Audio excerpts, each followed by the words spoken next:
안녕하세요. 예쁜 집 완벽하게 정돈된 공간에 대한 로망은 누구나 한 번쯤 가져보셨을 거예요. 저도 그랬거든요. 집이 예쁘고 깔끔하면 제 삶도 더 괜찮아질 거라고 믿었고, 그래서 하루하루 집을 꾸미고 정리하는데 많은 에너지를 쏟았어요. 그런데 어느 날 그 모든 걸 내려놓게 되었는데요. 완벽한 집을 포기하고 시댁이라는 익숙하지 않은 공간에서 새로운 생활을 시작하게 됐거든요. 처음엔 제가 가진 걸 잃는 기분이었지만 시간이 지날수록 생각보다 많은 걸 얻게 되었다는 걸 느끼기 시작했어요.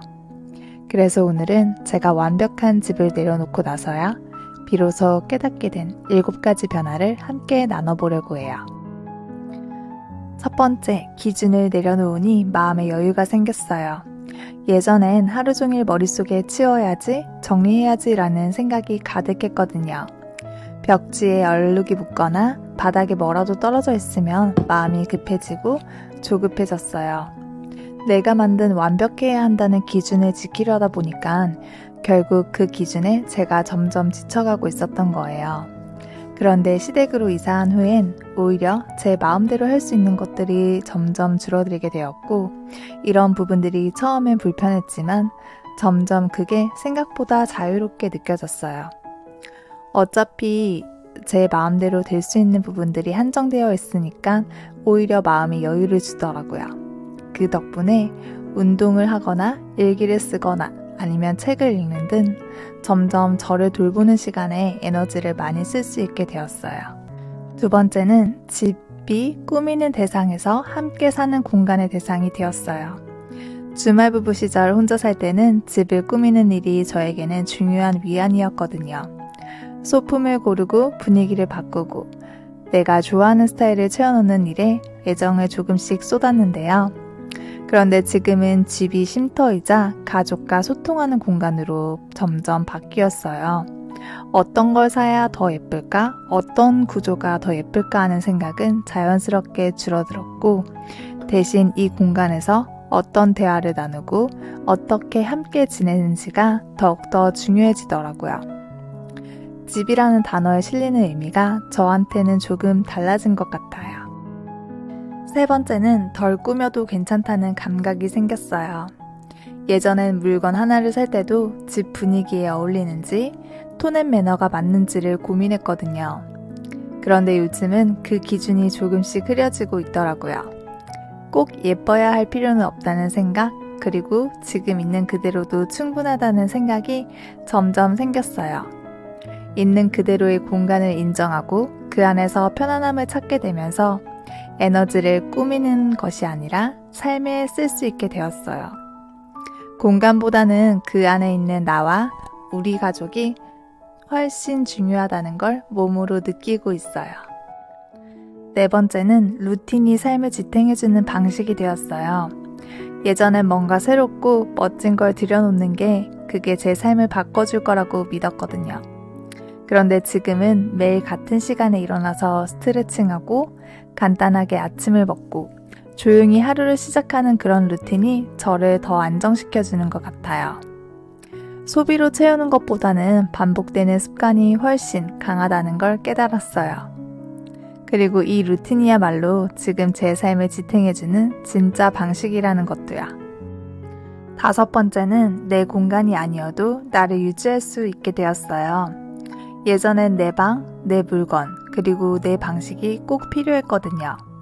그래야지 내가 나답다고 느꼈고 그게 무너질까봐 가끔 두려워하기도 했어요. 그런데 지금은 그 모든 것들이 없어도 나는 여전히 나라는 걸 조금씩 증명해 나가고 있더라고요. 공간이 나를 만든다고 생각했는데 지금은 내가 어떤 공간에서도 나를 지킬 수 있다는 자신감이 점점 생기고 있어요. 결국 저는 공간 위에 존재하는 사람이라는 걸 스스로 깨닫고 있는 요즘이에요.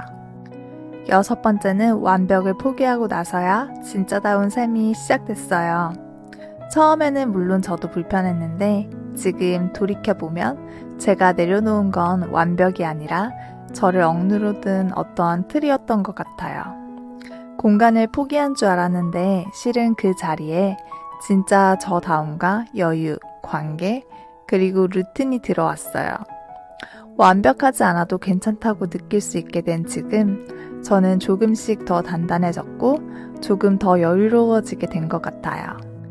마지막으로 7번째는 덜 갖는다는 건 더 소중한 것을 알아보는 눈을 키우는 일이었어요. 예전엔 뭐든지 비어져 있다고 느끼면 그걸 빨리 채워야 마음이 편했어요. 빈틈이 생기면 그게 불안하게 느껴졌고 뭔가를 바로 채워넣지 않으면 내가 또 지쳐지는 것 같았죠. 그런데 요즘은 조금 달라지더라고요. 예를 들어 집에 어울리는 조명이나 가구가 눈에 들어올 때면 예전 같으면 이건 꼭 사야 해 하고 마음이 복잡해졌을 거예요. 그런데 지금은 이게 진짜 필요한 걸까? 아니면 뭔가 바꾸고 싶은 기분 때문일까? 하고 스스로 계속 질문을 하게 되더라고요. 그렇게 한번 멈추고 나면 마음이 덜 흔들리고 사지 않아도 괜찮다고 느끼게 되는 순간이 있더라고요. 이건 단순히 소비를 줄이기 위한 습관 변화가 아니라 제 시간을 어떻게 쓰고 어떤 마음으로 살아가는지를 바꾸는 경험이라고 생각해요. 덜 갖는다는 건 결국 더 중요한 것을 알아보는 눈을 키우는 과정 같더라고요. 솔직히 말하자면 저도 아직 가끔은 예쁘고 완벽하게 꾸며진 공간이 부러울 때가 있어요. 얼마 전에 아파트 모델하우스를 구경하러 갔다가 문득 그런 생각이 들더라고요. 나도 이런 집에 살았다면 더 만족스러운 삶을 살고 있었을까? 그런데 돌이켜보면 지금 이 공간이 오히려 저를 더 깊이 들여다보게 해주고 있고 행복하게 해주고 있더라고요. 저는 꾸밈이 있는 완벽한 집은 포기했지만 그 대신 가족이 함께 있는 집, 그리고 제 마음을 돌볼 수 있는 여유를 얻었어요. 더 이상은 멋져 보이는 공간에 저를 끼워 맞추기보다는 지금의 저에게 솔직해지기로 했어요. 처음엔 그 변화가 불안하고 두렵기도 했지만 이제는 그 시간이 제 삶에 꼭 필요했던 과정이었다는 걸 요즘 느끼고 있어요. 혹시 지금 이 영상을 보고 계신 분들 중에서도 비슷한 고민을 하고 계신 분이 있다면 제 이야기가 조금이나마 도움이 되었으면 해요. 이번 영상도 끝까지 봐주셔서 진심으로 감사드려요. 다음 영상에서 또 만나요. 안녕.